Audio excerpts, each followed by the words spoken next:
நீதிமான் விசுவாசத்தினால் பிழைப்பான். பிழைக்கக்கூடிய வாழ்க்கை முறையே என்ன? விசுவாசம். விசுவாசத்துல முக்கியமானது வாயை திறந்த என்ன பேசுகிற முக்கியம். இன்னைக்கு பொருளாதாரத்துல பெரிய பெருக்கம் இல்லாமல் இருக்கலாம், பெரிய ஒரு வெற்றி இல்லாமல் இருக்கலாம், பொருளாதாரத்துல பின்தங்கி உடைஞ்ச நிலையில் இருக்கலாம். ஆனா வாயை திறந்து தரித்திரத்தை பேசக்கூடாது. இல்ல தேவனுக்காக கொடுக்குறீங்க, தேவனோட ராஜ்யத்துக்கு கொடுக்குறீங்க, ஏழையில் கொடுக்குறீங்க, சுவிசேஷத்தில் கொடுக்குறீங்கன்னா அது பரலோக பேங்க்ல நீங்க இன்வெஸ்ட் பண்றீங்கன்னு அர்த்தம், டெபாசிட் ஆயிருக்குன்னு அர்த்தம். நீங்க நிறைய இன்வெஸ்ட் பண்ணீங்க, விதைச்சிங்க, கொடுத்தீங்க, பரலோகமே பார்த்து உங்களுக்கு கொடுக்காது. பேங்க் போனீங்கன்னா என்ன செய்யணும்? வித்ட்ரால் ஸ்லிப் எடுக்கணும், செக் எடுக்கணும், எழுதணும், கையெழுத்து போட நீட்டினீங்கன்னா கிளைம் பண்றீங்க. அதே போல தேவராஜ் விதைச்சிருக்கீங்களா? விதைச்சிருக்கீங்களா? அதை பெற்றுக்கொண்டே விசுவாசிங்க.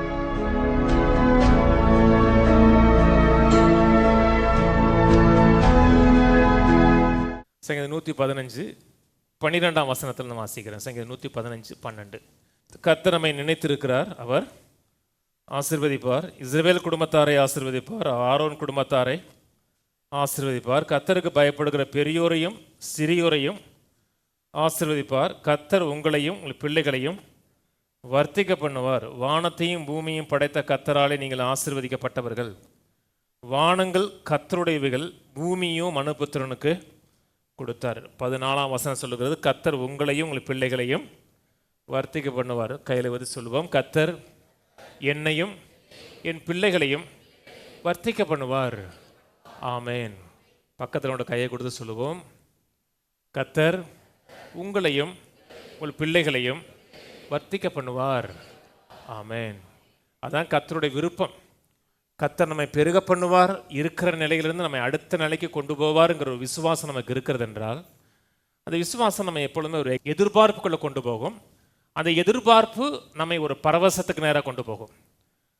எதிர்காலத்தை குறித்து பயப்படலை. என்ன, கர்த்தர் உங்களையும் உங்கள் பிள்ளைகளையும் பெருக பண்ணுவார் தான் சொல்கிறார். அப்போ பெருக பண்ணுகிறது தான் நம்மை குறித்து தெய்வனோட சித்தமாக இருக்குது என்றால், எதிர்காலத்தை குறித்து பயப்படலை, எதிர்காலத்தை எதிர்பார்க்கிறோம். நல்ல எதிர்காலத்தை எதிர்பார்க்கிறோம் என்றால் நமக்குள்ள ஒரு எக்ஸைட்மெண்ட் இருக்கணும், ஒரு எதிர்பார்ப்பு இருக்கணும். வேதம் சொல்லுகிறது, கர்த்தர் நம்ம எல்லார் இதிலையும் உயர்த்த விரும்புகிறார், மேன்மைப்படுத்த விரும்புகிறார். ஆதியிலிருந்து மனிதனை குறித்து தேவனோட சித்தமாக இருக்கிறது. மனிதனை படைத்த உடனே மனிதனை பார்த்து கர்த்தர் சொன்னது, நீங்கள் பழுகி பெருகி பூமி நிரப்புங்கள்ன்றாரு. அதான் இன்றைக்கு நமக்கு தேவனோட சித்தமாக இருக்குது. ஒவ்வொரு நாளும் காலையில் எழுந்திரிச்ச உடனே ஜெபிக்கிறோம். எதை ஜெபிக்கிறோம்னு இல்லாமல், ஆண்டவரே எனக்காக நீங்கள் ஆயத்தம் பண்ணி வைத்திருக்க நன்மைகளை இந்த நாளில் நான் பார்க்கணும் என்கிற எதிர்பார்ப்போடு ஜெபிப்போம். அதான் ஒரு நல்ல ஜெபம். அது கர்த்தரை மகிமைப்படுத்தக்கூடிய ஜெபமாக இருக்கும். ஆகவே நம்முடைய தேவன் பெருக பண்ணுகிற தேவன். இருக்கிற நிலையிலேயே இருப்பது கர்த்தருடைய சித்தம் அல்ல. நாளுக்கு நாள் எல்லார் இதிலையும் பெருகணும். தேவனை அறிகிற அறிவில் பெருகணும், சுகத்தில் பெருகணும், பரிசுத்தத்தில் பெருகணும், எல்லார் இதிலையும் பெருகணும். ஒரு சகோதரர்லாம் சொன்னார், முன்னாடி ஒரு சர்ச்சுக்கு தான் போனேன், அதை நான் சொன்னேன் இல்லையா, ஒரு மாதிரி குற்றப்படுத்துகிற சர்ச்சுக்கு தான் போனேன். ஆனால் எனக்குள்ள அந்த பாவ சிந்தனைகள் என் விட்டு போகவே இல்லை. யாரை பார்த்தாலும் தப்பான எண்ணத்தோடு தான் பார்த்தேன். அந்த 2 மாதம் அந்த சத்தியத்தை கேட்கும்போது அந்த எண்ணமே விட்டு போயிடுச்சுட்டார். அதான் ஒரு பெருக்கம். நம்ம எல்லாரும் இதுலேயும் பெருக்கம் அடைந்து கர்த்தர் விரும்புகிறார். அதை கூட தேவனுடைய சித்தம். தேவன் நம்மை ஆசீர்வதிக்கிறார்னு இருக்கு. ஆபிரகாமை ஆசீர்வதித்தார், ஈசாக்கை ஆசீர்வதித்தார். தேவன் ஆசீர்வதித்த அத்தனை பேரும் பெருக்கம் அடைந்த ஜனங்கள். ஆபிரகாம் ஏழையா இல்லை, ஆபிரகாம் செல்வந்தனாக இருந்தார், ஈசாக்கு செல்வந்தனாக இருந்தார், சாலமோன் செல்வந்தனாக இருந்தார். நம்மை குறித்த தேவனுடைய சித்தமும் நாம் செல்வந்தர்களாக இருக்கணும், நிறைவாக இருக்கணும். அதுக்காக தான் கர்த்தர் ஆசீர்வதிக்கிறார். ஆசீர்வாதம்னா சிலுவை போடுவது கிடையாது. ஆசீர்வாதம்னா உன்னதத்திலிருந்து வரக்கூடிய ஒரு பெலன், ஒரு ஆற்றல், நம்மை கீழே இழுக்கக்கூடிய சக்தியிலிருந்து நம்மை மேலே எழும்பக்கூடிய பரலோகத்தினுடைய ஒரு பெலன். கர்த்தர் நம்மை ஆசீர்வதிக்க விரும்புகிறார். வேதம் முழுவதும் பார்த்தீங்கன்னா, இதை செய்தால் நீ இப்படி இருப்பேன் இருக்கு. அப்போ அவர்கள் ஆசீர்வதிக்கப்பட்டிருந்தார்கள் என்றால் நாமும் கட்டாயம் ஆசீர்வதிக்கப்பட வேண்டும். அதற்கு சில ஆவிக்குரிய பிரமாணங்கள் இருக்கிறது. ஆவிக்குரிய உலகம் ஆவிக்குரிய பிரமாணங்களால் இயங்குகிறது. இந்த பூமியும் சில பிரமாணத்தில் தான் இயங்குகிறது. புவியீர்ப்பு விசை இருக்கிறது.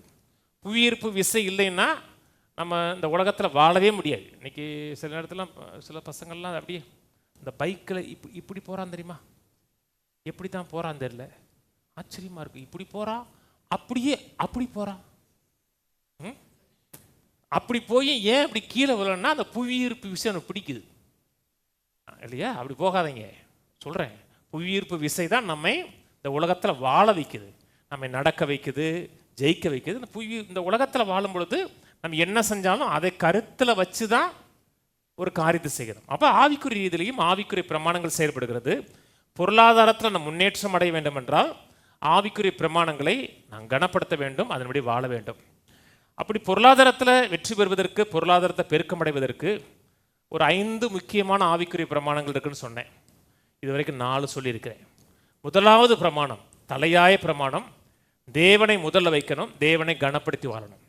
அநேக மக்களுக்கு தெரியும், அநேக மக்கள் அதை பேசுவார்கள், ஆனால் அதன்படி செய்வது கிடையாது.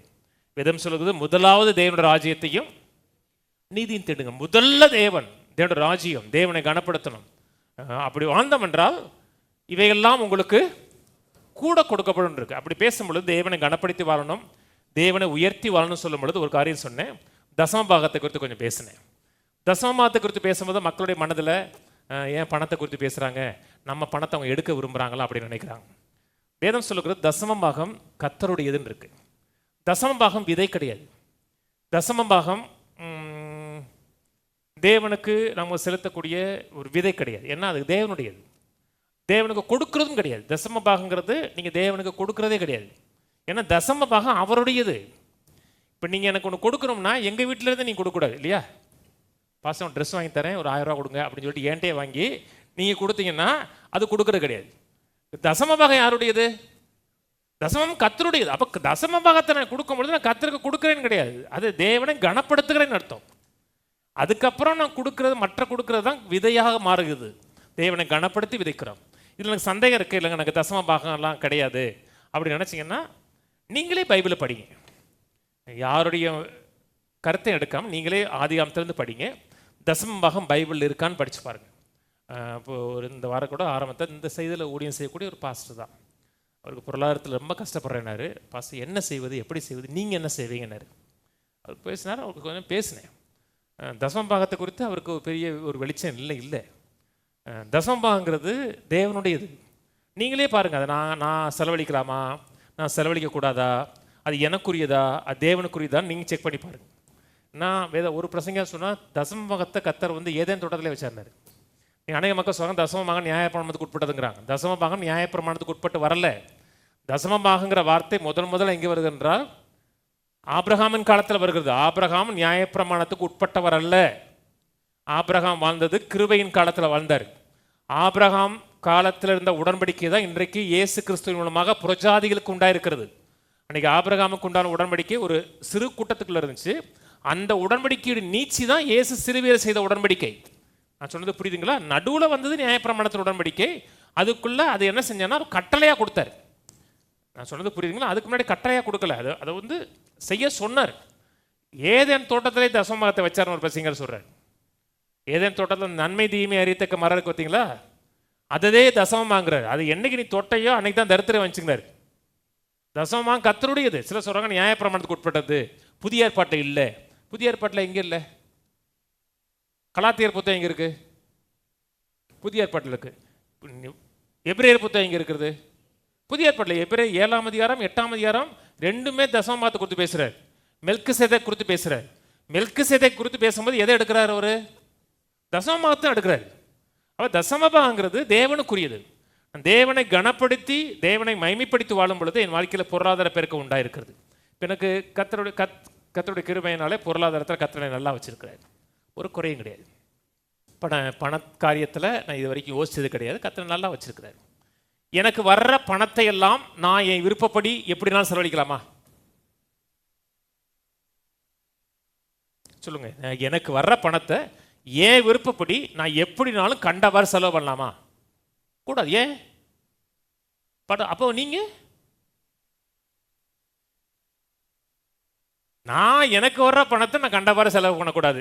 என்ன கர்த்தருடைய பணம். அப்போ உங்களுக்கு வர்ற பணம் அதே மாதிரி தான். நான் எனக்கு எப்படி வர்ற பணத்தை நான் கர்த்தருக்கு பிரியமான செலவழிக்கணுமோ அதே மாதிரி தான் உங்களுக்கு வர்ற பணத்தையும் கர்த்தருக்கு பிரியமானபடி கர்த்தரை கனப்படுத்தி வாழணும். இது முதல் பிரமாணம். ரெண்டாவது காரியம், கஞ்சத்தனமாக இருக்கக்கூடாது. புத்தியில் விசாலம் இருக்கணும். உதார குணமுள்ள ஆத்துமா செழிக்கும். அதாவது தெய்வம் நல்லா சமைப்பான், நல்லா சமைப்பான் கையாவே. ஏதாச்சும் சமைக்க அவனா இன்ட்ரெஸ்ட் எடுத்தான்னா சும்மா ஜம்முன்னு சமைப்பான்.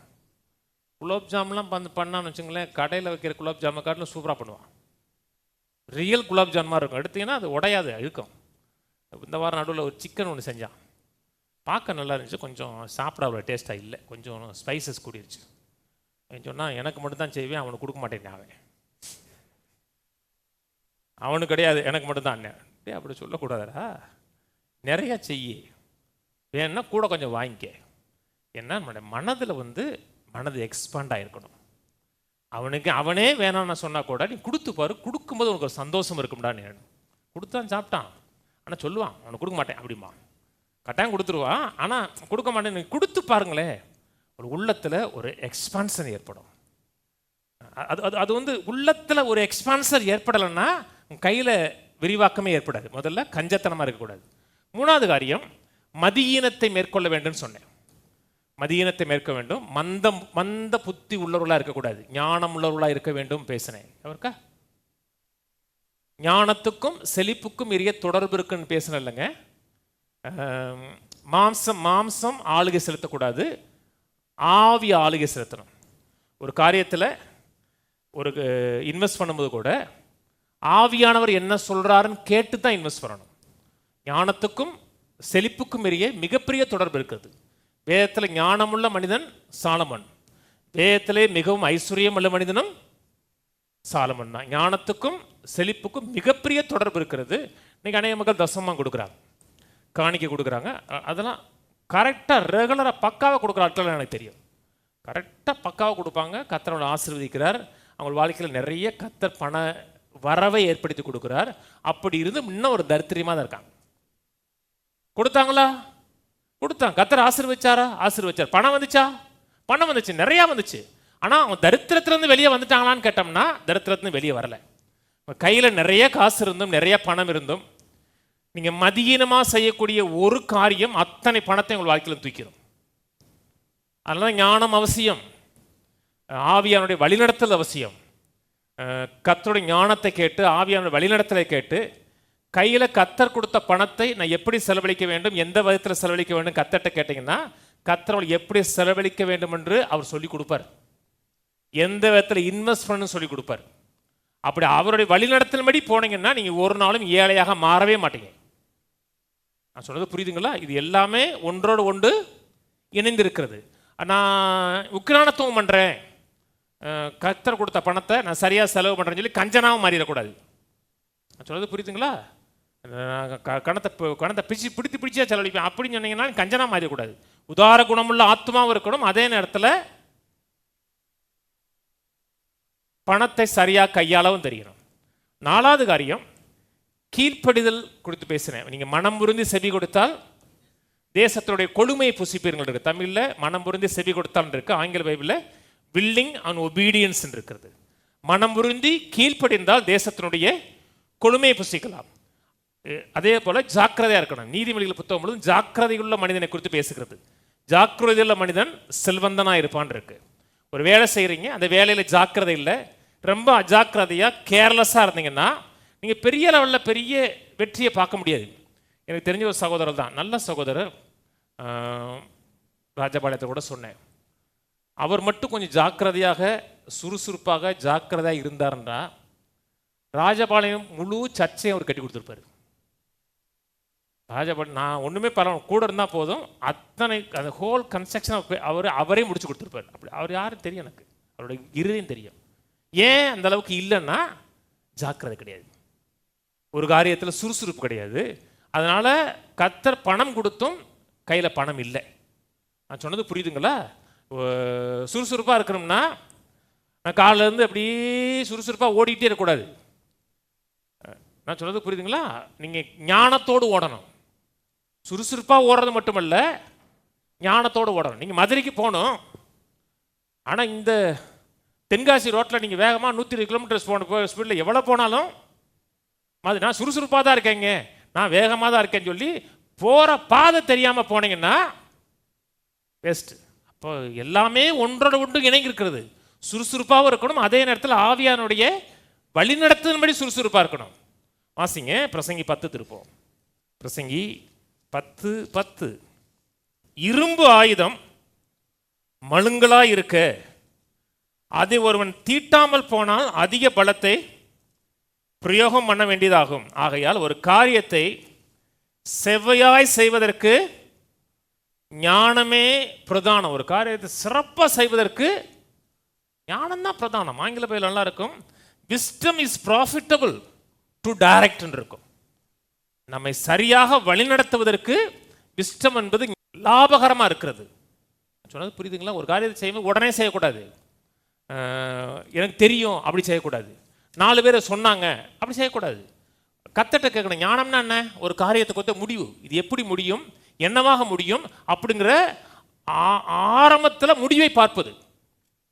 சொன்னது புரியுதுங்களா? அப்படி ஒவ்வொரு காரியத்தையும் கத்தட்ட கேட்கணும். ஆண்டவர் இதில் இன்வெஸ்ட் பண்ணவா, இன்வெஸ்ட் பண்ண வேணாமா, நீங்கள் என்ன சொல்கிறீங்க அப்படி கேட்கணும். அதை குறித்து உங்களுக்கு எல்லாமே தெரிஞ்சிருக்கலாம். இல்லை இப்படி பண்ணால் அப்படி ஆகிறோம் அப்படி ஆகிறோம், ஏற்கனவே அந்த பகுதியில் நீங்கள் கரை தேர்ந்த ஆட்களாக கூட இருக்கலாம். அப்படி தெரிந்தால் கூட கத்தட்ட கேட்கணும். நீங்கள் ஒரே நேரத்தில் எல்லாமே காரியங்கள் அப்படி நடப்பது கிடையாது. கத்தாவே இது செய்யலாமா, இது செய்யக்கூடாமா அப்படி நினைக்கணும். கத்தருடைய வழிநடத்தல் வருது, கத்தருடைய வார்த்தை வருதுன்னா அப்புறம் நீங்கள் துணிஞ்சு செயல்படலாம். என்ன கத்தர் சொல்லிட்டாரு, கத்தர் வழி நடத்திட்டாருன்னா வெற்றிகரமாக இருக்கும். எத்தனை மக்கள் அவங்களுக்கு தெரிஞ்ச தொழிலை செய்கிறாங்க, எல்லாமே தெரியும், ஆனால் முடிவு ப்ராஃபிட் இல்லை. ஏன் ப்ராஃபிட் இல்லைன்னா சுறுசுறுப்பாக செய்கிறாங்க, ஞானமாக செய்கிறாங்க, ஆனால் கத்தருடைய வழிநடத்தல் இல்லாமல் செய்கிறாங்க. புரியுதுங்களா? கத்தர் வழி நடத்திட்டாரு அப்படின்னா அதுக்கப்புறம் நீங்கள் சுறுசுறுப்பாக செயல்படணும், ஜாக்கிரதையாக செயல்பட்டீங்கன்னா முடிவு சக்ஸஸாக இருக்குது. 4வது காரியம். 5வது காரியம் விசுவாச பிரமாணம். அதனைக்கு தான் போதிப்பேன். விசுவாச பிரமாணம் முக்கியம். விசுவாசம் எல்லா பதிலும் செயல்படுகிறது. இது வரைக்கும் நான் போதிச்ச பார்த்தீங்கன்னா 4 பிரமாணம். இந்த 4 பிரமாணத்தை நீ மதிக்கலைன்னா செழிப்பாக இருக்க முடியாது. கத்தரை முதல்ல வைக்கல, கத்தரை கனப்படுத்தலைன்னா செழிப்பாக இருக்க முடியாது. உதார குணமுள்ள ஆத்துமாக இல்லைன்னா செழிக்க முடியாது. ஞானம் இல்லைன்னா செழிக்க முடியாது. சுறுசுறுப்பாக இல்லைனாலும் ஜெயிக்க முடியாது. அதே போல விசுவாச பிரமாணத்தை எவ்வாறு செயல்படுத்துவது என்று தெரியவில்லை என்றாலும் ஜெயிக்க முடியாது. விதைப்பு அறுப்புங்கிற காரியத்திலையும் விசுவாசம் அவசியம். விதைக்கிறதுல மட்டுமல்ல, அறுக்கிறதுல விசுவாசம் அவசியம். நிறைய மக்கள் நல்லா விதைப்பாங்க, ஆனால் அறுக்க தெரியாது. நான் சொல்றது புரியுதுங்களா? ஒவ்வொரு காரியத்தில் நமக்கு விசுவாசம் அவசியம். சுகத்தை பெற்றுக்கொள்ள வேண்டும் என்றால் விசுவாசம் அவசியம். பொருளாதாரத்தில் பெருக்கத்தை பெற வேண்டும் என்றால் விசுவாசம் அவசியம். ஒவ்வொரு காரியத்திலையும் விசுவாசம் முக்கியமானது. மார்க் திருப்போம். மார்க் 11 விசுவாசத்தை குறித்து பேசக்கூடிய மிகவும் முக்கியமான, மிகவும் பிரபல்யமான ஒரு வேத பகுதி. மார்க் 11:22. இயேசு அவர்களை நோக்கி, தேவனிடத்தில் விசுவாசம் உள்ளவர்களாய் இருங்கள். எவனாகிலும் இந்த மலையை பார்த்து நீ பெயர்ந்து சமுத்திரத்திலே தள்ளுண்டு போய் என்று சொல்லி தான் சொன்னபடியே நடக்கும் என்று தன் இருதயத்திலே சந்தேகப்படாமல் விசுவாசித்தால் அவன் சொன்னபடியே ஆகும் என்று மெய்யாகவே உங்களுக்கு சொல்லுகிறேன். விசுவாசத்தை குறித்து பேசுகிறார். இது விசுவாசத்தை குறித்து பேசும் பொழுது நம்ம வாயை திறந்து என்ன பேசுகிறோம் என்பது மிக முக்கியம். பொருளாதாரத்தில் மாற்றம் அடைய வேண்டும் என்றால் என் வாயில் என்ன விதமான வார்த்தைகள் வருகிறதுங்கிறது ரொம்ப முக்கியம். இந்த 23வது வசனத்தில் சந்தேகப்படுகிறதுங்கிற வார்த்தை ஒரு முறை வருது, சந்தேகப்படாமல் வருது. விசுவாசங்கிற வார்த்தை ஒரு முறை தான் வருது இல்லையா? இவனாக இந்த மலையை பார்த்து நீ பெயர்ந்து சமுத்திர தண்டுமை சொல்லி தான் சொன்னபடி நடக்க முடியும் இருதயத்தில் சந்தேகப்படாமல் விசுவாசித்தல். விசுவாசங்கிறது ஒரு முறை தான் வருது. சொல்றது எத்தனை முறை வருது?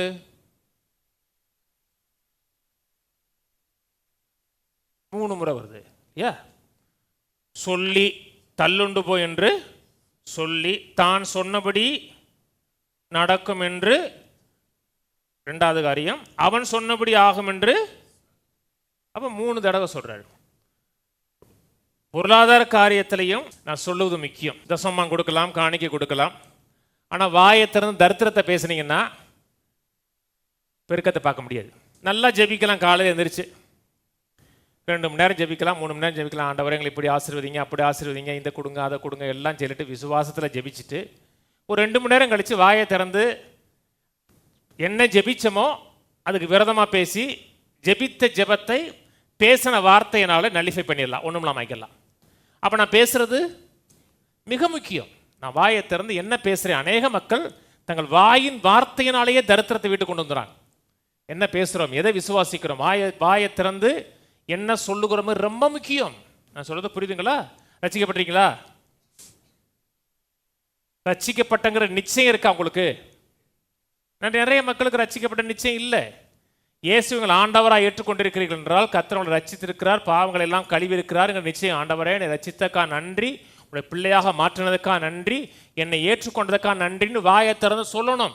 தேவனுடைய பிள்ளை, தேவனுடைய குமாரன் என்று உணர்ந்தாலும் உணராவிட்டால் கூட தேவனுடைய பிள்ளை தான். அதே போல பொருளாதாரத்திலையும் வாயை திறந்து என்ன சொல்றேங்கிறது ரொம்ப முக்கியம்.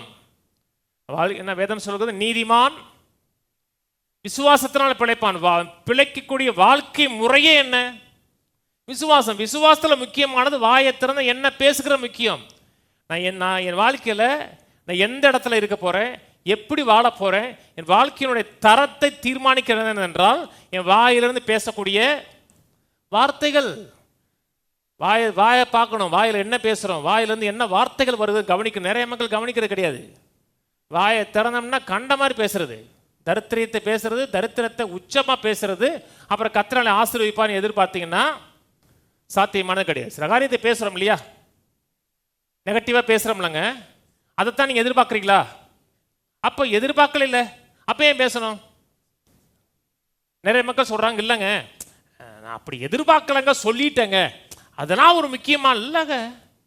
நான் பேசுகிறது ஒவ்வொன்றும் பிரமாணம் மாதிரி இருக்குது. பேசுகிறதெல்லாம் விதையிலை போல இருக்கிறது. அப்போ எதை பேசுகிறங்கிறதுல ரொம்ப கவனமாக பார்த்து தெரிந்தெடுத்து பேசணும். என்ன வேதம் சொல்லுகிறது? விசுவாசம் கேள்வியினால் வரும். நான் சொல்றது புரியுதுங்களா? மற்றவங்க பேசுறதை காட்டிலும் நீங்க பேசுகிறது உங்க காதில் விழுகும். வாழ்நாளுக்கு ஏழ்மையை பேசுகிறோம், வாழ்நாளுக்கு வியாதியை பேசுகிறோம், குறைவை பேசுகிறோம். வர்றவங்கட்டெல்லாம் வியாதியை விலைக்கு பேசுகிறோம். இப்படி வியாதி, அப்படி வியாதி, அது வியாதி, இது வியாதி, இப்படி கஷ்டப்பட்டேன், அப்படி கஷ்டப்பட்டேன், இப்படி வேதனைப்பட்டேன்னு பேசுறீங்கன்னா உங்களுக்கு மனதில் வர்ற வார்த்தைகளை என்ன? வியாதியின் வார்த்தைகள் தான். அப்போ எது நிற்கும்னா வியாதி தான் நிற்கும். கர்த்தர் என்னை சுகமாக்கி இருக்கிறாரு, கர்த்தர் நீடித்த நாட்களாக என்னை திருப்தியாக்குவார், நான் சாகாமல் பிழைத்திருந்து கர்த்தருடைய செய்கை விவரிப்பேன், அதையே பேசிக்கிட்டு இருந்தோம்னா கூட ஆரம்பத்தில் அந்த அளவுக்கு விசுவாசம் இல்லை என்றால் கூட கொஞ்ச நாள்ல அந்த விசுவாசம் வாழ்க்கையில் வர ஆரம்பிக்கும். நான் சொன்னது புரியுதுங்களா? அதே போல பொருளாதாரத்தில் தான். இன்னைக்கு பொருளாதாரத்தில் பெரிய பெருக்கம் இல்லாமல் இருக்கலாம், பெரிய ஒரு வெற்றி இல்லாமல் இருக்கலாம், பொருளாதாரத்தில் பின்தங்கி உடைஞ்ச நிலைகள் இருக்கலாம். ஆனால் வாயை திறந்து தரித்திரத்தை பேசக்கூடாது. என்னத்தை தான் பிழைக்க போகிறோமோ, எப்படித்தான் முன்னேற போகிறோமோ, இந்த எல்லாமே விலைவாசி போச்சு, கொஞ்சம் எவ்வளவுதான் சம்பாதிச்சா கூட அது பாட்டு காற்று அப்படியே பறந்து போயிடுது, சிட்டா பறந்து போயிடுதுன்னு பேசுனீங்கன்னா பொருளாதாரத்தில் பெருக்கம் அடைய முடியாது. நான் சொல்லலை, இயேசு சொன்னார், மரணமும் ஜீவனும் நாபின் அதிகாரத்தில். பொருளாதாரத்தில் பெருக்கம் அடையணும்னா வாயை கண்ட்ரோல் பண்ண தெரியணும். எப்படி பேசுகிறோம், என்ன பேசுகிறோம் ரொம்ப முக்கியம். எவ்வளோ சம்பாதிச்சாலும் போயிடுது, வீணாக போயிடுது, வேஸ்டாக போயிடுது அப்படின்னா அவன் சொன்னபடி ஆகுன்றிருக்கு. வாசிப்போம், திரும்பி வாசிப்போம் 23ஆம் வசனம். எவனாக இந்த மலையை பார்த்து நீ பெயர்ந்து சமுத்திரத்தை தள்ளுண்டு போய் என்று சொல்லி தான் சொன்னபடி நடக்கும் என்று இருதயத்தில் சந்தேகப்படாமல், தான் சொன்னபடி அவன் சொன்னபடி தான் நடக்கும் என்று இருதயத்தில் சந்தேகப்படாமல் விசுவாசித்தால் அவன் சொன்னபடியே ஆகும் என்று மெய்யாகவே உங்களுக்கு சொல்லுகிறேன். வாயை திறந்து நான் கடலிருந்து வெளியே வருவேன், இந்த கீழான நிலையிலிருந்து நான் மேலான நிலைக்கு வருவேன், காசை யோசித்து செலவழிக்கிற நிலையிலிருந்து நான் வெளியே வருவேன். என் வாழ்க்கையில் ஏராளம் இருக்கும், தாராளம் இருக்கும். கர்த்தரனை அமுக்கி குலுக்கி சரிந்து விடும்படியாக ஏராளமான செல்வத்தை என் வாழ்க்கையில் மனிதர்கள் போடும்படியாக செய்வார். நான் விதைக்கிறவன், கர்த்தரன் விளைச்சலை ஏற்படுத்தி கொடுப்பார். எப்பொழுதும் எல்லாவற்றிலும் சம்பூர்ணமுடையவனாக இருக்கவும் எல்லா நற்கிரியில் செய்ய தேவன் சகலவத கிருபையும் பெருக செய்ய வல்லவராக இருக்கிறார். கர்த்தர் என்னை என் பிள்ளைகளையும் வர்த்திக்க பண்ணுவார். இப்படியே பேசிட்டே வாங்க, வந்தீங்கன்னா என்ன ஆகும்? அவன் சொன்னபடி ஆகுன்னு இருக்கு. என்ன சொல்ல போறீங்க? விசுவாசி சொல்லுங்க, என்னை விசுவாசிக்கிறது சொல்லுங்க. ஒரு பிரசங்க சொல்றாரு, ஒரு இடத்துல ஒளி செஞ்சிருக்கிறாரு.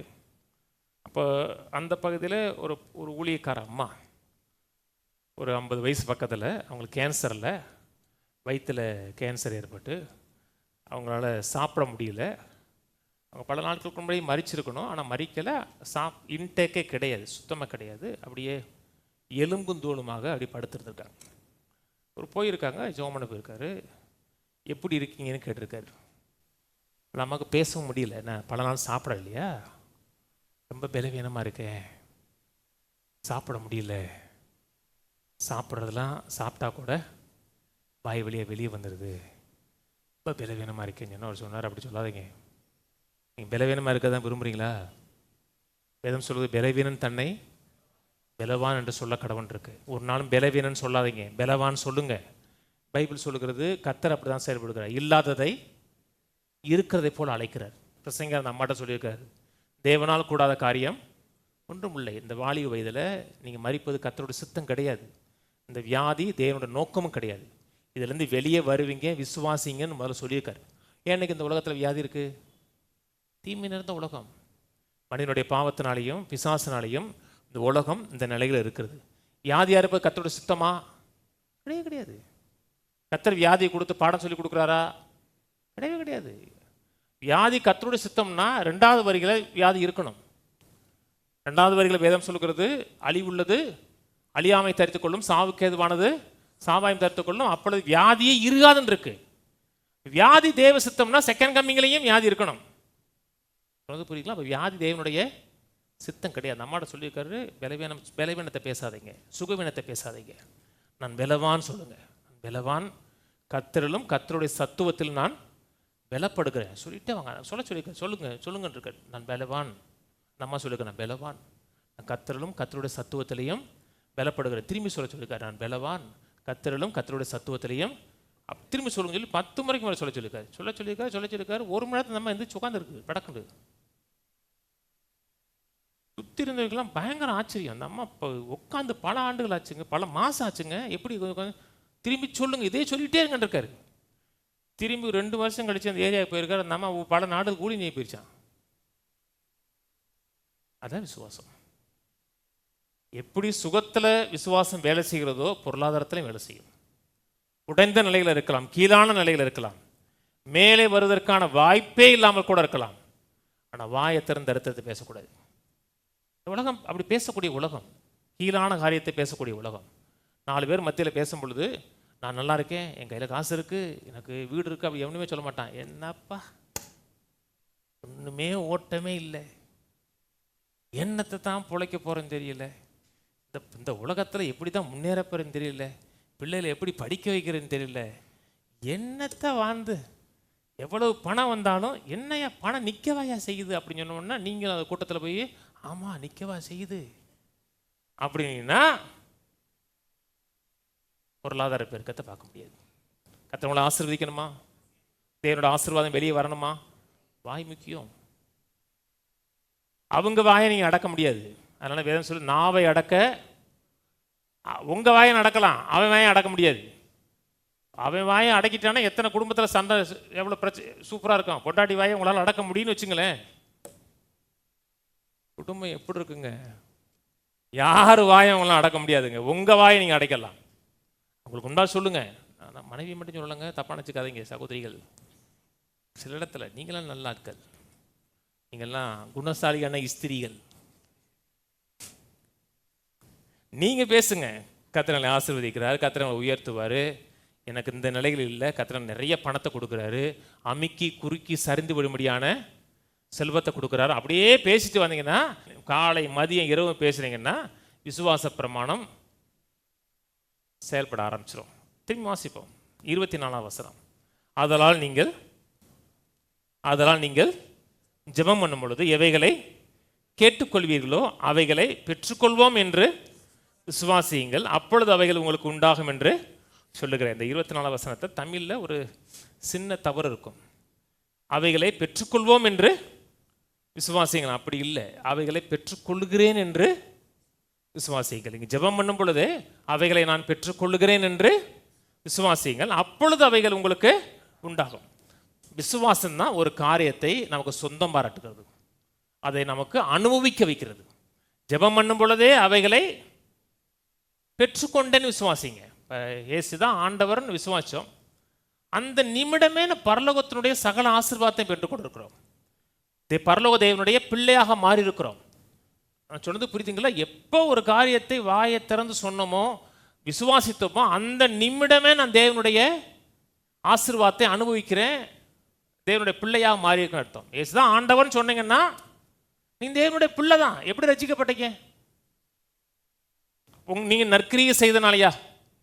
அநேக மக்களுக்கு இன்று இன்று இன்று நீ பரலோகம் போவையா அப்படின்னு கேட்டோம்னா உங்களுக்கு பயமா இருக்கு. இயேசு இன்றைக்கு வந்தாருன்னா, இயேசு வந்துட்டாருன்னா கோடி சோத்திரம் போடுவாங்க. இன்னைக்கு வந்துட்டாருன்னா குடும்பத்தோடு போயிடலாங்க. நாங்கள் 4 பேர் ரசிக்கப்பட்டிருக்கோம், குடும்பத்தோட சரட்டுன்னு போயிடலாம். எந்த பாடும் கிடையாது, எந்த கஷ்டமும் கிடையாது. கட்டாயம் போவோம். ஏன்னா ரசிக்கப்பட்டிருக்கிறோம். ரசிக்கப்பட்டதை குறித்த நிச்சயம் இல்லைன்னா உங்களுக்கு விசுவாசத்தை குறித்த அறிவு இல்லைன்னு அர்த்தம். என்னைக்கு ஒரு காரியத்தை வாயை திறந்து சொன்னீங்களோ அந்த நிமிடமே நீங்கள் அதை சுதந்திரத்திட்டீங்கன்னு அர்த்தம். நம்முடைய நற்கிரியினால் இல்லை, அவர் செய்த நற்கிரியை விசுவாசிங்க. விசுவாச உடனே அந்த ரட்சிப்பை நீங்கள் சுதந்திரித்து கொண்டு விட்டீர்கள்னு அர்த்தம். சரிதானே? பிலிப்பியர் போவோம். விசுவாசம் பேசுகிறது மட்டுமல்ல, விசுவாசம் சுதந்திரிக்கிறது. பிலிப்பியர் 4ஆம் அதிகாரம், பிலிப்பியர் 4:14 வாசிக்கிறேன். ஆகிலும் நீங்கள் என் உபத்திரவத்தில் உடன்பட்டது நலமாக இருக்கும். பிலிப்பு சபையில் இருக்கிற விசுவாசிகளுக்கு அவர் பேசுகிறாரு. இவருடைய ஊழியத்தில் இருக்கும் பொழுது, இவருடைய ஊழியத்தில் உதவி செய்வதற்கு இந்த சபையை கர்த்தர் அதிகமாக பயன்படுத்தியிருக்கிறாரு. அநேக நேரத்தில் இவருடைய ஊழியத்துக்கு நிறைய விதைச்சிருக்காங்க. அவர் சொல்லுகிறார், நீங்கள் என் உபத்திரவத்திலே உடன்பட்டது. அப்போ பொருளாதார குறைவுங்கிறது என்னது? உபத்திரவம். அது ஆசீர்வாதம் கிடையாது, அது உபத்திரவம். நீங்கள் என் உபத்திரவத்தில் என்னோட உடன்பட்டது நலமாக இருக்கிறது. மேலும் பிலிப்பியரே, சுவிசேஷத்தின் ஆரம்பத்தில் நான் மக்கதோனியாவிலிருந்து புறப்பட்ட பொழுது கொடுக்கல் வாங்கல் காரியத்தில் நீங்கள் மாத்திரம் எனக்கு உடன்பட்டதே இல்லாமல் வேறொரு சபையும் உடன்படவில்லை என்று நீங்கள் அறிந்திருக்கிறீர்கள். கொடுக்கல் வாங்கல், கொடுக்கிறது மட்டுமல்ல, வாங்கிறது. கொடுக்கிறதுக்கு ஒரு விசுவாசம் இருக்கணும், அதே நேரத்தில் வாங்குவதற்கு விசுவாசம் இருக்கணும். ரட்சிப்பை விசுவாசித்து வாங்குகிறோம்னா ரிசீவ் பண்ணுகிறோம். சம்பாதிக்கலை, வாங்குறோம். ஒருத்தர் இப்படி கொடுக்குறான்னு என்ன செய்கிறோம்? வாங்குறோம். அதான் அது ரிசீவ் பண்ணுறோம். சுகத்தை ரிசீவ் பண்ணுகிறோம், செழிப்பை ரிசீவ் பண்ணுகிறோம். அதனால தான் மார்க் 14 சொல்கிறாரு, எவைகளை கேட்டுக்கொள்வீர்களோ அவைகளை பெற்றுக்கொள்கிறேன் விசுவாசிங்க, அப்பொழுது அவைகள் உங்களுக்கு உண்டாகும். கையில் அது காண்கிறதுக்கு முன்பாக, கண்களில் காண்கிறதுக்கு முன்பாக எதை விசுவாசிக்கிறோமோ அதை நான் பெற்றுக்கொண்டேன் என்று விசுவாசிங்க. முதல்லையே அது விசுவாசிங்க. சொன்னது புரியுதுங்களா? காண்பதற்கு முன்பாக அல்ல, காண்பதற்கு முன்பாகவே அவைகளை நான் பெற்றுக்கொண்டேன் என்று விசுவாசிங்க. விசுவாசங்கிறது உன்னை சுதந்திரிக்கிறது, எடுத்துக்கொள்கிறது. Very good. பிலிப்பியர் 4:16. நான் தெசலோனிக்கேயில் இருந்த பொழுது என் குறைச்சலை நீக்கும்படி நீங்கள் 2 தரம் அனுப்பினீர்கள். உபகாரத்தை நாடாமல் உங்கள் கணக்குக்கு பலன் பெருகும்படியே நாடுகிறேன். உபகாரத்தை நாடலை, உங்களால் எனக்கு என்ன கிடைக்கும் நாடலை, உங்கள் கணக்குக்கு பலன் பெருகும்படியே நாடுகிறேன். உங்களுக்கு அக்கௌண்ட் இருக்கா? எங்கே இருக்கு? நான் ஸ்டேட் பேங்கையும் கனரா பேங்கையும் சொல்லலை, பரலோகத்தில் உங்கள் அக்கௌண்ட் இருக்கா? சிலருக்கு இருக்குது, சிலருக்கு அக்கௌண்ட்டே ஓப்பன் பண்ணலை. இங்கே சொல்கிறார், உங்களுக்கு உங்கள் கணக்குங்கிறார். குடும்ப கணக்குன்னு சொல்லலை, ஜாயிண்ட் கணக்குன்னு சொல்லலை, உங்கள் கணக்குக்கு பலகன் பெருகும்படி. பரலோகத்தில் ஒரு கணக்கு இருக்குது, ஒரு அக்கௌண்ட் இருக்குது இல்லையா? இருக்கா இல்லையா? பைபிள் சொல்லுது, நான் சொல்லலை. இங்கே அப்போஸ்தலனாகிய பவுல் சொல்கிறாரு. பவுல் மட்டுமல்ல, இயேசு சொல்லுகிறார். மத்தேயு திருப்போம் கவனிங்க. நீங்கள் ஒவ்வொரு முறையும் விதைக்கும் பொழுது, தேவனை கனப்படுத்தும் பொழுது, நீங்கள் ஒரு இடத்துல இன்வெஸ்ட் பண்ணுறீங்க. அது கீழே போடலைங்க, ஒரு இடத்துல இன்வெஸ்ட் பண்ணுறீங்க, ஒரு பேங்க்கில் நீங்கள் போடுறீங்க. இயேசு சொன்னார் அதை, மத்தேயு 6:19 பூமியிலே உங்களுக்கு பொக்கிஷங்களை சேர்த்து வைக்க வேண்டாம், இங்கே பூச்சியும் துருவும் அவைகளை கெடுக்கும். இங்கே திருடரும் கண்ணமிட்டு திருடுவார்கள். பரலோகத்திலே உங்களுக்கு பொக்கிஷங்களை சேர்த்து வைங்கள். பரலோகத்திலே பொக்கிஷங்களை சேர்த்து வைங்கள். அங்கே பூச்சியாவது துருவாவது கெடுக்கிறதும் இல்லை, அங்கே திருடர் கண்ணமிட்டு திருடுகிறதும் இல்லை. உங்கள் பொக்கிஷம் எங்கே இருக்கிறதோ அங்கே இருதயமும் இருக்கும். உங்கள் பொக்கிஷம் எங்கே இருக்கிறதோ அங்கே தான். பணத்தை ஃபுல்லாக ஸ்டாக் மார்க்கெட்டில் போட்டீங்க, காலைல எந்திரிச்சோன்னா புத்தி எங்கே போகும்? ஸ்டாக் மார்க்கெட் தான் போகும். உங்கள் பணம் எங்கே இருக்கோ அங்கே தான் ஒரு புத்தி இருக்கும். ஒரு முறை ஒரு பையன் ஒரு 5 வருஷத்துக்கு முன்னாடி, ஃபஸ்ட்டு எனக்கு கையில் கொஞ்சம் காசு வச்சுருப்பீங்களா? நாம வச்சுருக்கேன் பண்ணேன். ஃபஸ்ட்டு அது என்கிட்ட கொடுங்க, நான் இன்வெஸ்ட் பண்ணி தரேன், மாதம் மாதம் நல்ல அமௌண்ட் கொடுக்குறேன். இல்லைப்பா எனக்குலாம் அதெல்லாம் நேரம் இல்லை. பாஸ்டர் நீங்கள் அதை பற்றி சிந்திக்கவே வேணாம் பாஸ்டர், எனக்கு கொடுங்க நான் பார்த்துக்கிறேன்னா. இல்லைப்பா காசு, என் காசு ஒரு இடத்துக்கு போச்சுன்னா என் புத்தி அதோட போகும். காசு மட்டும் போகாது, என் புத்தி எங்கே போகும்? எங்கே காசு போதோ அங்கே நம்முடைய புத்தியும் போகும். இங்கே சொல்கிறாரு பரலோகத்தில் சேர்த்து வைங்க, பொக்கிஷம் சேர்த்து வைங்க. அப்போ தேவைன்னு வரும்பொழுது என்ன எங்கே என் புத்தி போகும்? அங்கே போகும். தேவன் வரும் பொழுது அக்கௌண்ட்டுக்கு நேரம் போகும். நல்ல வேலையில் இருக்கீங்களா? சோத்திரம். கையில் பணம் இருக்கா? சோத்திரம். நிறைய இன்வெஸ்ட் பண்ணியிருக்கா? அது ஆதாரமாக பார்க்காதீங்க. எத்தனையோ பணக்கார குடும்பம், ஒரு காலத்தில் செல்வந்தமாக இருந்த குடும்பம், இன்றைக்கி அவங்களாம் எங்கே இருக்காங்கன்னே தெரியல. தச்சையில் ஏதோ ஒரு வீடியோ பார்த்தேன், ஏதோ ஒரு சுந்தரராஜனோ ஏதோ ஒரு பேர் போட்டிருந்தாங்க. அவங்க சொந்தமாக ஏர்போர்ட் வச்சுருந்தாராம் கொஞ்சம் நாளைக்கு முன்னாடி. கட்டுறதுக்காக ஏர்போர்ட்டே வச்சுருந்தாரா. இன்றைக்கி அந்த குடும்பத்தில் என்ன இருக்குன்னே தெரியல, அவங்களாம் இருக்காங்களே தெரியலங்கிறார் ஒருத்தர். சொன்னது புரியுது. எவ்வளோ காசு இருந்தாலும், எவ்வளோ பெரிய செல்வந்தனாக இருந்தாலும், அது உங்களை நித்தியத்திற்கு உங்களை காப்பாற்றுங்கிற எந்த நிச்சயமும் கிடையாது. அதனால் இந்த பூமியில் எவ்வளோ இன்வெஸ்ட் பண்ணியிருக்கீங்க தப்பு கிடையாது. ஆனால் பரலோக ராஜ்யத்தில், இந்த தேவனோட ராஜ்யத்தில் நீங்கள் இன்வெஸ்ட் பண்ண தெரியணும். பூமியில் இன்வெஸ்ட் பண்ணணுமா? சேர்த்து வைக்கணுமா? சேர்த்து வைக்கணும். யோசேப்பின் காலத்தில் ஆண்டவர் யோசேப் மூலமாக சொல்கிறாரு, வர்ற விளைச்சல்ல 20% சேர்த்து வைக்க சொல்கிறாரு. இப்போ சேர்த்து வைக்கலாமா? சேர்த்து வைக்கலாம். பூமியில் இன்வெஸ்ட் பண்ணும் பொழுது ஆவியானவர்கிட்ட கேட்டு இன்வெஸ்ட் பண்ணணும். வெறும் ஆனால் இன்வெஸ்ட் பண்ணுறது வெறும் பூமிக்குரிய காரியமே சிந்திக்கக்கூடாது. இன்னொரு இடத்துல நீங்கள் இன்வெஸ்ட் பண்ண தெரியணும். அங்கே திருடன் திருட மாட்டான், அது இன்வெஸ்ட் பண்ண பணம் வீணாக போகாது. நீங்கள் கோர்ட்டு கேஸுன்னு அலைய வேண்டிய அவசியம் கிடையாது. நான் இவ்வளோ போட்டேன் வருமானு கிடையாது. அது சேஃபாக இருக்கிறது, பத்திரமா இருக்கிறது. நீங்கள் தேவை என்று வரும் பொழுது நீங்கள் கேட்கலாம். அதான் எப்படி கேட்குறேன்னு சொல்லித்தரேன், அதுக்கு தான் சொல்லித்தரேன். தேவை என்று வரும் பொழுது, பண தேவை என்று வரும் பொழுது நீங்கள் அங்கே வித்ட்ரால் மோடுக்கு போகலாம். ஏன்னா ஒரு பேங்க்கில் போட்டு வச்சுருக்கீங்க, பரலோக பேங்க்கில் மார்க் திருப்புவோம். மார்க் 10 தெரியும். ஒரு பணக்கார வாலிபன் இயேசு இடத்துல வந்து, நல்ல போதகரே, நித்திய ஜீவனை சுதந்திரிக்க என்ன செய்யணுங்கிறாரு. அவன் மனிதனுக்கும் மனிதனுடைய காரியங்களில் சரியாக இருக்கான். தேவனுக்கும் அவனுக்கு இருக்கிற உறவு அவ்வளோ சிறப்பாக இல்லை. மற்றதெல்லாம் சரியாக தான் செய்கிறான். அப்போ ஆண்டவர் சொல்கிறார் 21ஆம் வசனத்தில், இயேசுவனை பார்த்து அவனிடத்தில் அன்பு கூர்ந்து, உன்னிடத்தில் ஒரு குறைவு உண்டு, நீ போய் உனக்கு உண்டானவைகள்லாம் விற்று தரித்திரருக்கு கொடு, அப்பொழுது பரலோகத்தில் உனக்கு பொக்கிஷம் உண்டாயிருக்கிறார். உனக்கு இருக்கிறதெல்லாம் கொடுத்து உனக்கு உண்டானவைகள்லாம் தரித்திரர் கொடுத்துட்டு நீனும் தரித்திரியமாக இருந்து சொல்லலை. கர்த்தர் அவனை தரித்திரிய வாக்குறுதி எடுக்க சொல்லலை. வாழ்நாள் முழுக்க நான் தரித்திரியமாக தான் இருப்பேன், நிறைவாக வாழ மாட்டேன், என் கையில் காசே இருக்காது அப்படி சொல்லலை. ஏன்னா அது தேவனோட நோக்கமும் கிடையாது. விதைச்சோம்னா அறுவடை வரும், அதை வேதம் முழுக்க இருக்க பிரமாணம். இவனை குடுன்னு சொல்லிட்டாருன்னா என்ன அர்த்தம்? இவனுக்கு ஒரு விளைச்சல் வரப்போதுன்னு அர்த்தம். கவனிச்சவாங்க, கீழே அதை பற்றி தான் பேசுறது. வேதத்தில் எந்த ஒரு மனிதனையும் பார்த்து கர்த்தர் உனக்கு உண்டான எல்லாவற்றையும் கொடுன்னு யார்ட்டையுமே சொல்லவே இல்லை. யார்ட்டையுமே ஒருத்தன் தான் சொல்கிறாரு. ஏன் அவர் ஒருத்தன் சொல்கிறாருன்னா, இவன் பணத்தை தெய்வமாக வச்சுருக்கிறான். பணம் அவனுக்கு தெய்வமாக இருக்கிறது, பணம் அவனுக்கு விக்கிரகமாக இருக்கிறது. பணம் நமக்கு விக்கிரகமாக இருக்கக்கூடாதுங்க, கர்த்தர் தான் நமக்கு தெய்வமாக இருக்கணும். சகேயு சொல்கிறாரு, எனக்கு உண்டானதெல்லாம் பாதி கொடுக்குறேன்னாரு. சொன்னாரா? அப்போ ஆண்டவர் பாதியெல்லாம் கொடுக்காதப்பா ஃபுல்லாக கொடுன்னு சொல்லலை. சொன்னது புரியுதுங்களா? இவன்கிட்ட ஏன் கொடுக்க சொல்கிறாருன்னா, இவன் வாழ்க்கையில் ஒரு மாற்றத்தை கொண்டு வர விரும்புகிறார். 21 திரும்பி வாசிக்கிறேன். ஏசவனை பார்த்து அவனிடத்தில் அன்பு கொண்டு, உன்னிடத்தில் ஒரு குறைவு உண்டு, நீ போய் உனக்கு உண்டானவெல்லாம் விற்று தரித்திரருக்கு கொடு, அப்பொழுது பரலோகத்தில் உனக்கு பொக்கிஷம் உண்டாரு. இருக்கிறதெல்லாம் விற்று பரலோகத்தில் கொடு. கொடுத்துட்டீங்கன்னா அது யாருமே தொட முடியாது, நீயும் தொட முடியாதுன்னு சொல்லலை. புரியுதுங்களா? அங்கே திருட மாட்டான், துரு பிடிக்காது, பரலோகத்தில் வையி, இந்த பூமியில் உனக்கு செயல்படவே செயல்படாது, பரலோகத்துக்கு போனதுக்கப்புறம் அங்கே போய் அந்த பணத்தை செலவழிக்கிறான் அப்படி சொல்லலை. புரியுதுங்களா? சுகம் எங்கே அவசியம்? இங்கே அவசியம். செத்து போயிட்டோம்னா சுகம் தேவையில்லை.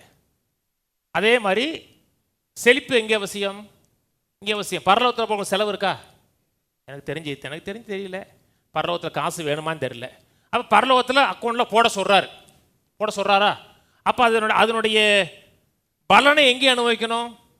இங்கேயே அனுபவிக்கணும். பரலோகத்தில் போய் எடுக்கணும் அவசியம் கிடையாது. பரலோகத்துக்கு போனதுக்கப்புறம் தேவை இருக்குது, அங்கே விட்ரால் போடலாம், சிலிப்பு போடலாம் அப்படின்னு கிடையாது. அங்கே சேர்த்து வைக்கிறோம்னா அங்கேயும் நமக்கு ஏதோ ஒருத்தர் பிரயோஜனமாக இருக்கலாம். ஆனால் பணம் எங்கே செயல்படுகிறதுனா பூமியிலே அந்த அக்கௌண்ட்டை நீங்கள் பயன்படுத்த முடியும். புரியுதுங்களா? விதைச்சிருக்கீங்களா? கொடுத்துருக்கீங்களா? அக்கௌண்ட்டில் பணம் இருக்கா? பூமிக்குரிய அக்கௌண்ட்டில் கூட ஜீரோ பேலன்ஸ் இருக்கலாம். அங்கே ஜீரோ பேலன்ஸ் இருக்கக்கூடாது. அங்கே ஜீரோ பேலன்ஸ் அக்கௌண்ட்டே கிடையாது. அங்கே இருக்கிற அக்கௌண்ட்டில் கட்டாயம் பணம் இருக்கணும். அந்த பணம் நாளுக்கு நாள் பெருகிட்டே இருக்கணும் இல்லையா? இவனை குறித்து வேதம் சொல்லுகிறது, இவன் துக்கத்தோடு போயிட்டான் இருக்கு. கர்த்தர் கொடுத்த மிகப்பெரிய ஆப்பர்ச்சுனிட்டி மிஸ் பண்ணிட்டான். இயேசுடைய சீடராக இருக்கலாம், பிற்காலத்தில் இந்த பூமி ஆளக்கூடிய மனிதனாக இருக்கலாம். ஏன்னா அவனுக்கு ஒரு கமிட்மெண்ட் கிடையாது, ஆண்டவர் மேலே அன்பு கிடையாது, எல்லாம் ஒன்றும் கிடையாது, போயிட்டான். 28ஆம் வசனம். அப்போ பேதுரு கேட்குறாரு. எனக்கு வேதத்தில் இருக்க ஒரு அற்புதமான கேரக்டர் பேதுரு. நம்ம கேட்குறதெல்லாம் அவர் கேட்டு வச்சுட்டு போயிட்டார். நல்ல மனுஷங்க. அவர் மட்டும் கேட்காம இருந்தாருன்னா நிறைய கேள்விக்கு பதிலே தெரியாமல் போயிருக்கும். ஒன்று அவர் கேட்குறாரு. பேதுரு அவரை நோக்கி, இதோ நாங்கள் எல்லாவற்றையும் விட்டு உம்மை பின்பற்றுவோம். அவன் விட்டு போல, நாங்கள் விட்டு வந்தோம். பரலோகத்தில் ஒரு பொக்கிஷம் இருக்குன்னு சொன்னீங்க, விட்டுட்டு வந்துட்டீங்கன்னா பரலோகத்தில் பொக்கிஷம் இருக்குன்னு சொன்னீங்க, எங்களுக்கு அந்த பொக்கிஷம் இருக்கான்னு கேட்குறான்.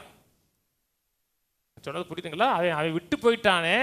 விட்டு போயிட்டா பரலோகத்தில் விட்டு போகாமல் கொடுத்தோம்னா, எல்லாவற்றையும் விட்டு கொடுத்தோம்னா பொக்கிஷம் இருக்குன்னு சொன்னீங்களே, நாங்கள் விட்டு வந்துட்டோமே, எங்களுக்கு பொக்கிஷம் இருக்கான்னு கேட்குறான். அறிவாளிங்க அதாள். கீழே வாசிப்போம். அதுக்கு பேதுரு அவரை நோக்கி, இதோ நாங்கள் எல்லாவற்றையும் விட்டு உம்மை பின்பற்றினோமே என்று சொல்ல தொடங்கினான். அதற்கு இயேசு பிரதியுத்தரமாக, என் நிமித்தமாவதும் சுவிசேஷ நிமித்தமாவது வீட்டையாவது சகோதரையாவது சகோதரியாவது தகப்பனையாவது தாயாவது மனைவியாவது பிள்ளையாவது நிலங்களையாவது விட்டவன் எவனும் இப்பொழுது இம்மையில கர்த்தருக்காக ஒன்று விட்டுருக்கீங்க, கர்த்தருக்காக ஒன்று விட்டு கொடுத்துருக்கீங்க, கர்த்தருக்காக ஒன்று கொடுத்துருக்கீங்கன்னா இம்மையிலேயே அதனுடைய பலனை அனுபவிக்கலாம். இம்மையிலேயும் பலனை அனுபவிக்கலாம், மறுமையில அனுபவிக்கலாம். நான் சொன்னது புரியுதுங்களா?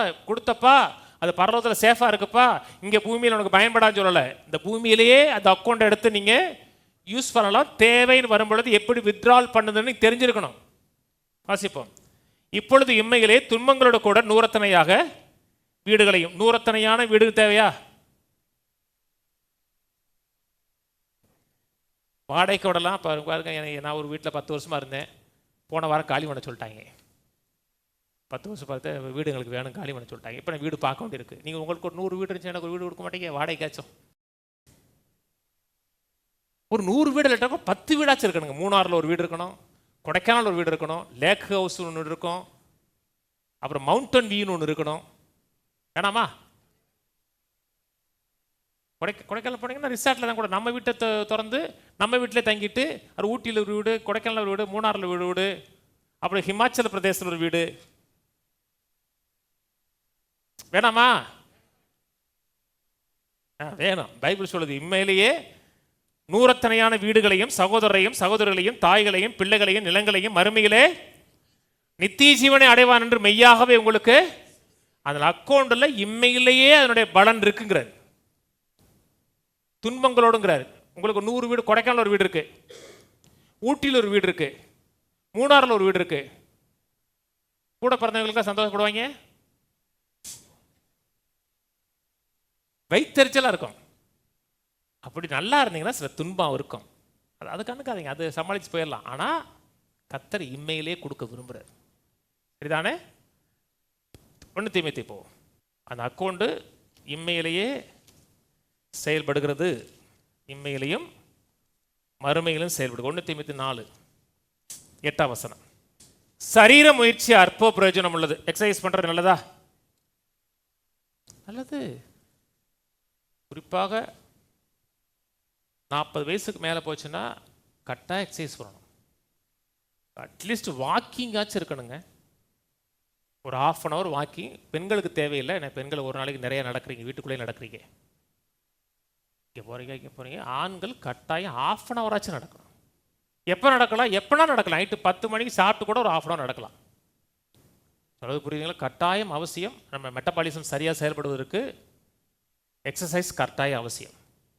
ஆனால் அது சொல்லுகிறது சரீர முயற்சி கொஞ்சம் ப்ராஃபிட் இருக்கு. தேவ பக்தியானது இந்த ஜீவனுக்கும் இதற்கு பின்வரும் ஜீவனுக்கும் வாக்குத்தத்தம் உள்ளதாகையால் எல்லாவற்றிலும் இந்த ஜீவனுக்கும் பிரயோஜனம் உள்ளது, இதுக்கு பின்வரும் ஜீவனுக்கும் பிரயோஜனம் உள்ளது. எது? தேவ பக்தியா வாழ்றது, தேவனுக்காக வாழ்றது. அந்த தேவனுக்காக வாழ்றதுல தேவனுக்காக கொடுக்கறதும் உள்ளடக்கி இருக்கிறது. சொன்னது புரியுதுங்களா? தேவனுக்காக கொடுக்குறீங்க, தேவனோட ராஜ்யத்துக்கு கொடுக்குறீங்க, ஏழையில் கொடுக்குறீங்க, சுவிசேஷத்தில் கொடுக்குறீங்கன்னா அது பரலோக பேங்க்ல நீங்க இன்வெஸ்ட் பண்றீங்கன்னு அர்த்தம். டெபாசிட் ஆயிருக்குன்னு அர்த்தம். டெபாசிட் ஆயிருக்குல்ல? ஆயிருக்கு. எனக்கெல்லாம் நிறைய வச்சிருக்கேன். டெபாசிட் ஆயிருக்குன்னு அர்த்தம். அப்போ டெபாசிட் ஆனது என்ன செய்யணும்? வித்ட்ராவல் பண்ணணும். எப்படி வித்ட்ராவல் பண்ணணும்? 6ஆம் அதிகாரம் 1 தீமோத்தேயு 6:12 விசுவாசத்தின் நல்ல போராட்டத்தை போராடு. விசுவாசத்தில் நல்ல போராட்டத்தை போராட தெரியலன்னா, கோழையாக இருந்தீங்கன்னா சுதந்திரிக்க முடியாது. புலம்பிக்கிட்டு தவிச்சுக்கிட்டு இருந்தீங்கன்னா ஜெயிக்கவே முடியாது. அந்த பெரும்பாலான ஸ்திரீ இருக்கா பார்த்தீங்களா? 12 வருஷம் உதிரப்போக்கு. 12 வருஷம் உதிரப்போக்குன்னா சரீரம் டோட்டலாக பலவீனம் ஆயிரும். எதை குறித்தும் அந்த அம்மா கலங்காம கூட்டத்துக்குள்ள போய் தனக்கு வேண்டிய சுகத்தை அவள் எடுத்துக்கிட்டா. அவளுக்கு யாருமே கொடுக்கலங்க, அவ எடுத்துக்கிட்டா. எடுத்தாலே கொடுத்தாங்களா? எடுத்துக்கிட்டா. அந்த கூரையை பிச்சுட்டு ஒருத்தன் இறக்குனாங்க பார்த்தீங்களா? அதான் விசுவாசம். விசுவாசம் எப்பொழுதுமே அக்ரஸிவானது. விசுவாசத்தில் நல்ல போராட்டத்தை போடனா நான் சுதந்திரிப்பேன், வெற்றி பெறுவேனுங்கிற வெறி இருக்கணும். வியாதியாக இருக்கிற மனிதன் வியாதியிலேருந்து வெளியே வருவேனுங்கிற ஒரு வெறி இல்லைன்னா வியாதியிலேருந்து வெளியே வரவே முடியாது. 12ஆம் வசனம் திரும்பி வாசிக்கிறேன். விசுவாசத்தை நல்ல போராட்டத்தை போராடு, நித்திய ஜீவனை பற்றிக்கொள், அதற்காகவே நீ அழைக்கப்பட்ட அநேக சாட்சிகளுக்கு முன்பாக நல்ல அறிக்கை பண்ணிட்டு. விசுவாசத்தை நல்ல போராட்டத்தை போராடுனா ஏழ்மையாக இருந்தீங்கன்னா, தரித்திரம் இருந்தீங்கன்னா, சந்ததி ஏழ்மையாக இருந்தீங்கன்னா, என் சந்ததியோடு தரித்திரம் உடஞ்சிடணும். இனி என் சந்ததிக்கு என் பின்வரும் சந்ததி தரித்திரவான் கிடையாது. இத்தனை ஆண்டுகள் நாங்கள் வாடகை வீட்டில் தான் இருந்தோம்.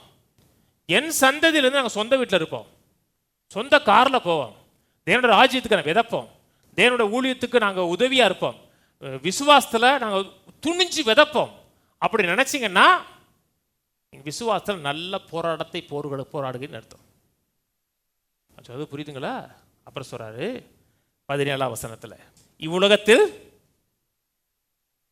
ஐஸ்வர்யம் உள்ளவர்கள். யாரை பற்றி பேசுறாரு?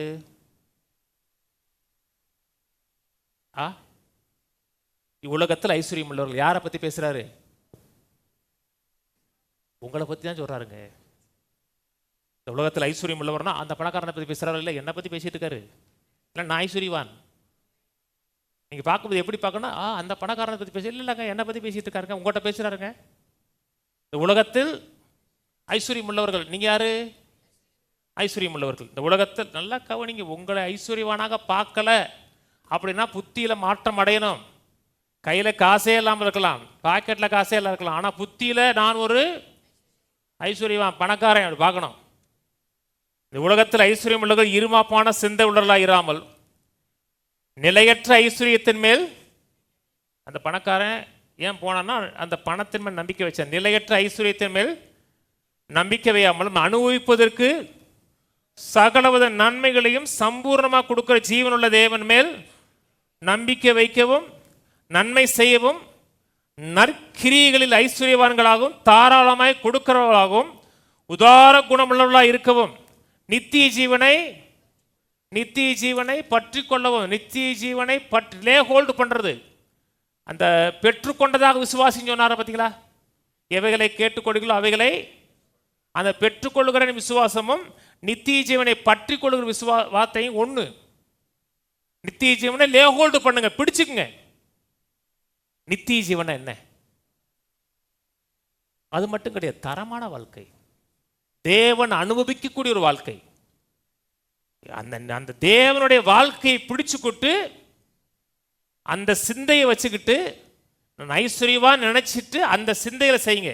நித்திய ஜீவனை பற்றி கொள்ளும்படி வருங்காலத்திற்காக தங்களுக்கு நல்ல ஆதாரத்தை பொக்கிஷமாக வைக்கவும் ஒரு கட்டளையிடு. பணக்காரனை பார்த்து சொல்றாரு, அப்பா பணத்தின் மேல் நம்பிக்கை வைக்காத, கர்த்தரோட அனுபவிப்புக்கு சம்பவம்னா கொடுக்குறாரு, நல்ல கார் கொடுக்குறாரு, நல்ல வீடு கொடுக்குறாரு, நல்ல இடத்துல இன்வெஸ்ட் பண்ணலாம். அதே நேரத்தில் வருங்காலத்துக்காக ஏதாச்சும் இன்வெஸ்ட் பண்ணி வச்சிருக்கீங்களா?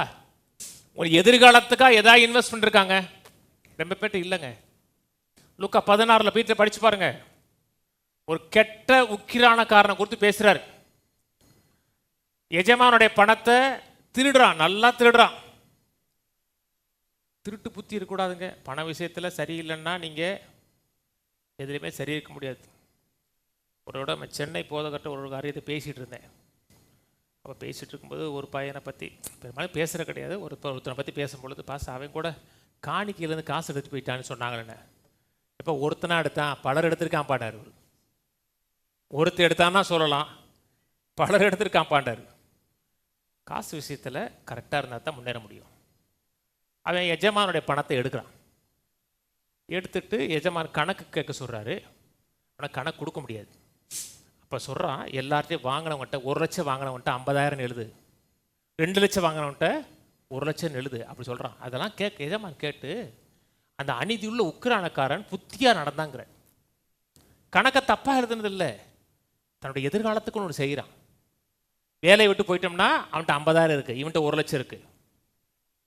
சொல்கிறது புரியுதுங்களா? எதிர்காலத்துக்கு ஒன்று செய்கிறான். என்னுடைய பிள்ளைகளுக்கு அவனுக்கு இருக்கிற புத்தியோடு இல்லைன்னாரு.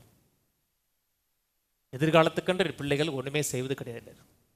அதான் சொல்கிறாரு, ஐஸ்வர்யவான்களே எல்லா இடத்துலையும் இன்வெஸ்ட் பண்ணுங்க, அதே நேரத்தில் எதிர்காலத்துக்காக உங்கள் பொக்கிஷங்களை பரலோகத்திலையும் சேர்த்து வைங்கிறார். சேர்த்து வச்சிருக்கீங்களா? இன்வெஸ்ட் பண்ணியிருக்கீங்களா? அப்போ எடுக்க தெரியணும், சுகந்தரிக்க தெரியணும். எல்லாமே விசுவாசத்தில் பெறுகிறோம். சுகத்தை எப்படி பெறுகிறோம்? விசுவாசத்தில். பரிசுத்தாவை எப்படி பெறுகிறோம்? விசுவாசத்தில். பரிசுத்தாவை நான் பெற்றுக்கொண்டேன்னு விசுவாசிங்க, நீ பஸ்ஸுடைய வார்த்தைகள் வெளியே வரும். எல்லாமே விசுவாசத்தில். அப்போ பொருளாதாரத்திலையும் நான் பணத்தை சுதந்திரிக்க வேண்டும் என்றால் விசுவாசத்தில் தான் சுதந்திரிக்க முடியும். மார்க்கத்திற்கு இருப்போம். ஒரு அறுவடையை பெறணும் அப்படின்னா எனக்கு விசுவாசம் அவசியம். மார்க் 4:26 வசனத்திலிருந்து. மார்க் 4:26. பின்பு அவர் அவர்களை நோக்கி, தேவனோட ராஜ்யமானது ஒரு மனுஷன் நிலத்தில் விதையை விதைத்து இரவில் தூங்கி பகலில் விழித்திருக்க அவனுக்கு தெரியாத விதமாய் விதை முளைத்து பயிராகிறதற்கு ஒப்பாயிருக்கிறது. எப்படி நிலமானது முன்பு முளையையும் பின்பு கதிரையும் கதிரிலே நிறைந்த தானியத்தையும் பலனாக தானாய் கொடுக்கும். பயிர் விளைந்து அறுப்பு காலம் வந்தவுடனே அறுக்கிறதுக்கு ஆட்களை அனுப்புகிறான். தேவனோட ராஜ்யம் எப்படி செயல்படுதுன்னு சொல்றாரு. இயற்கையாக எப்படி விதைப்பு அறுப்பு செயல்படுகிறதோ அதே மாதிரி தான் தேவனோட ராஜ்யம் செயல்படுதுங்கிறார். இயற்கையாக ஒரு மனுஷன் போய் என்ன செய்யறான்? விதைக்கிறான். தேவன் விதைக்கிறாரா? மனுஷன் விதைக்கிறானா? மனுஷன் தான் விதைக்கிறான். அந்த நிலம் தானாய் பலனை கொடுக்கும். அந்த விதைகளை ஒண்ணுமே செய்ய முடியாது. விதையை விதைக்கிறான், விதை பூமிக்குள்ள போயிடுது. பூமிக்கும் அந்த விதைக்கும் இடையே ஒரு சூப்பர் நேச்சுரலான காரியம் நடக்குது. எதோ ஒன்று நடக்குது. அந்த விதை அப்படியே உருமாறிடுது. உள்ள போய் உருமாறினதுக்கு அப்புறம் நிலம் தானாய் பலனை கொடுக்குன்னு இருக்கு. விதை கொடுக்கும் சொல்லல, நிலமே கொடுக்கும். சொல்றது புரியுதுங்களாக? இருதயங்கிறது என்னது? நிலம். இது விதையை விதைச்சோன்னா இருதயமே மாறணும். அந்த விதைக்கேற்றவரை இருதயமே மாறணும். விதை தானாக பலனை கொடுக்குங்கிறாரு. அப்ப 29 பயிர் விளைந்து அறுப்பு காலம் வந்த உடனே அறுக்கிறதுக்கு விளைஞ்சிருச்சு. விளைஞ்ச உடனே எல்லா பயிரும் அதுவே அறுத்து கட்டு போட்டு அதே நடந்து வீட்டுக்கு வருமா? தேவன் அறுத்து வீட்டுக்கு அனுப்புவாரா? யார் அறுக்கணும்? அப்ப நாம தான் அறுக்கணும். நிறைய மக்கள் விதைக்க தெரியும், ஆனா அறுக்க தெரியாது. நல்லா விதைச்சாங்க, ஆனா அறுக்கல. பேங்க்ல பணம் போட்டீங்க, பேங்க்ல பணம் போட்டோன்னு பணம் பெருகுதா? டெபாசிட் பண்ணீங்கன்னா இப்பதான் வட்டி குறைச்சிட்டா, எப்படியும் பெருகுதுல. அதே போல பரலோக ராஜ்யத்திலையும் பணம் போட்டீங்கன்னா பணம் பெருகும், பெருகி இருக்கும். என்னோட விதைக்கிறீங்க, தசமம் கொடுக்குறீங்க, காணி கொடுக்குறீங்க, ஏதோ ஒன்று செய்யறீங்கன்னா அது டெபாசிட் பண்ணியிருக்கீங்கன்னா அது பெருகி இருக்கிறது இந்த பூமியில அறுவடை செய்ய தெரியணும். ஏற்கனவே முறை சொல்லியிருக்கேன். எண்ணத்தை என்கிற பிரசங்க இருந்தார், விசுவாசத்தை போதிச்சவர். ஆரம்பத்தில் அவருக்கு சர்ச் மினிஸ்ட்ரியிலிருந்து எவாஞ்சலிக்கல் மினிஸ்ட்ரிக்கு போனார்.